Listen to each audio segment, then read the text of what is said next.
Welcome back for another recipe of the week with healthycookingonabudget.com. Today we're going to branch out a little bit into a completely different type of cuisine called Thai coconut soup. So for those of you who've ever been to an authentic Thai restaurant and tried their coconut soup, hopefully you loved it. You can make it at home. For those of you who've never tried it, give it a shot because it's better than it sounds.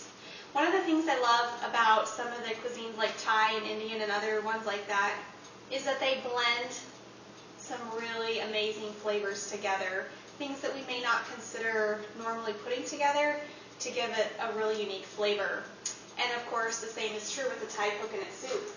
One of the things that gives the soup its really good flavor is lemongrass. And in case you think you cannot find lemongrass anywhere, I would suggest just looking at your local grocery store. I think in every grocery store where I live, there's a section near the produce where they sell like specialized salad dressings, maybe pre-chopped salads, and a lot of times they'll have an area there with herbs that are in these little packages, and they always have lemongrass. So not that hard to find. This recipe just uses one stick, and this does last for quite a while in the refrigerator, so it's pretty easy to do that. Quick thing on the lemongrass, I like to blend it. I've tried mincing it, but no matter how small you mince it, it's a little stringy and crunchy in the soup, so I just blend it ahead of time. And speaking of blending, a quick tip on that, by the way, ginger as well. If you have fresh ginger, which is by far the best way to go, put it in the blender with the lemongrass and do it all at once. I forgot to get ginger today, so I'm having to use the ground ginger, which is definitely second best option. Quick tip on the cilantro, I would recommend blending it as well, just because it can take a while to chop. So just toss it in the blender and it makes it really fast. For measuring it out, I don't do it really any particular way. Of course, as with any soup, you can just do this to suit your taste. So I just grab off the section, a few sprigs of it, and consider that good enough. You can do less, you can do more. If you don't like cilantro, don't put it in. Although my husband doesn't like cilantro either, and definitely gives the soup a good kick that otherwise would be lacking without it. So it's one of those things that you might want to give it a try, even if you don't think you like it, because the flavor changes so much when it's mixed in with other things. You may find that it's actually really good after all. So that's how it starts out. Just blend these things together, and then we just add the rest of the ingredients right in the saucepan. And for protein, this is a vegan soup, so of course I'm not going to be putting any meat in it. A lot of times it's made with shrimp or other types of meat like that. So I like to cube up tofu, and here I just have cubed it small, and I just lightly fried it ahead of time so that it has a little bit of a tougher exterior. And then I just put it in the soup, and it stays really good. I've also tried using the canned vegetarian duck meat, and that's really good too. So just play around with whatever your favorite is, and there's a lot of options that will work. So I'm just going to blend this here real quick, and then we'll keep going on the soup. Okay, so here we have the blended lemongrass and cilantro. It's looking a little bit green, but that's okay.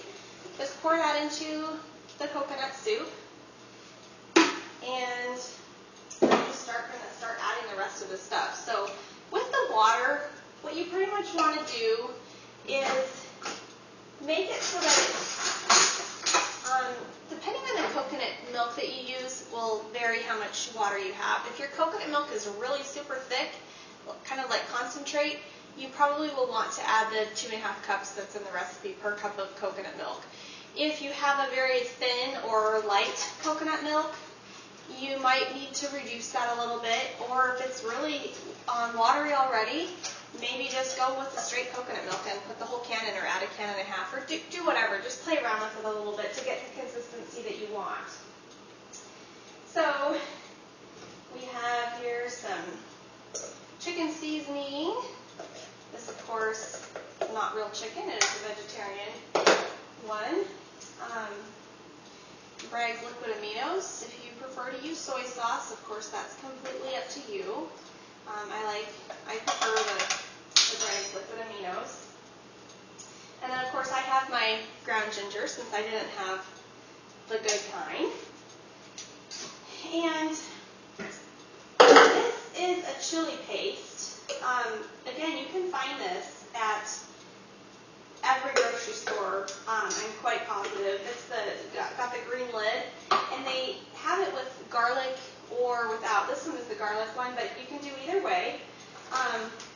It's very, very spicy, so keep that in mind. Again, adjusted according to your family's preferences. And then one of the things, of course, that gives this soup its really great flavor is the curry paste. And just a couple of quick things about curry paste. You are going to want to check the ingredient list on your curry paste because unfortunately a lot of them are made with shrimp paste. So this one, it's the yellow one from Mayploy, or I don't know how they say their name.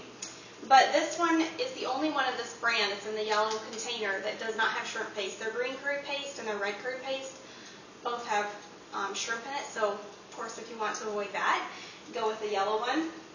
This actually has a lot of the ingredients already in the curry paste that are found in your authentic Thai coconut soup recipes.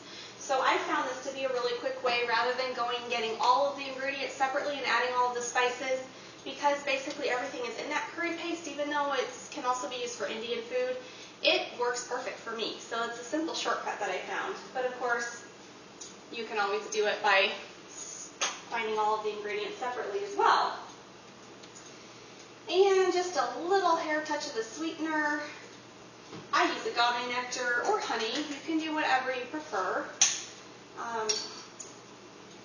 So that's that. And then, of course, lime juice. Now, this is another one of those ingredients that gives the coconut soup its pizzazz. So I just juice one lime, and whatever that comes out to is what I use. It's about the right amount. So there we have our soup ingredients, and just mix that all together. And that's looking really good.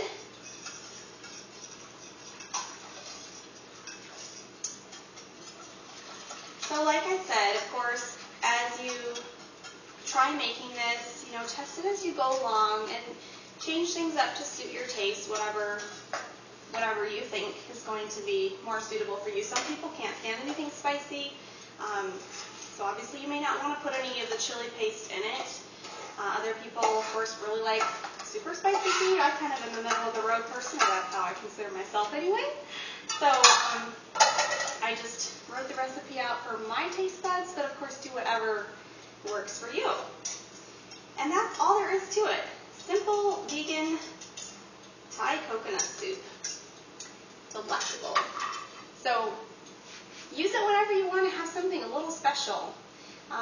When you want to have a fancy meal but at home and you don't want to go out to a restaurant and pay the big dollars, you can do it from home on a budget.